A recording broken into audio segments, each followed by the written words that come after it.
Magandang tanghali, kumusta po? Narito po ulit ang update natin para sa lagay ng ating panahon ngayong tanghali po ng October 11, 2024 na kung saan sa ngayon ay patuloy pa rin po na mayroong daloy ng northeasterly surface wind flow dito po sa northern part ng Northern Luzon, lalo na po dito sa ilang bahagi ng Cagayan Valley, Aurora, Cordillera at dyan sa may extreme Northern Luzon Islands.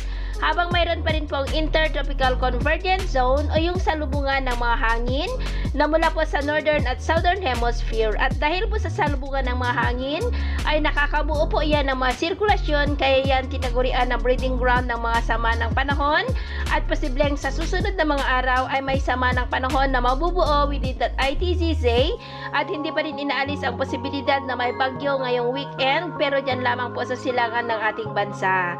At ito nga pinapakita ng forecast model natin pong ginagamit hanggang po sa susunod na 2 linggo. At sa lagay ng ating panahon, ngayong tanghali po ay generally fair weather sa malaking bahagi ng ating bansa, pero may chance pa rin ng mga isolated rain sa ilang bahagi po ng Ilocos Region, Cordillera, Cagayan Valley, ilang bahagi ng Central Luzon, Metro Manila, Calabarzon, Bicol Region, Occidental Mindoro, Marinduque, Romblon, Samar Provinces, Leyte, Bohol, Bacolod, Northern Mindanao, Sultan Kudarat, Caraga at Davao. At mamayang hapon, mas maraming lugar po ulit ang makakaranas ng mas maulap na kalangitan with isolated light to heavy rains sa iba't ibang bahagi ng ating bansa, kaya mag-ingat po tayo sa posibleng banta pa rin po ng mga pagbaha at pagguho ng lupa. At sa atin naman pong mga baybayin, wala naman po tayong nakataas na anumang gale warning signals, pero iba yung pag-ingat lamang po kung papalaot tayo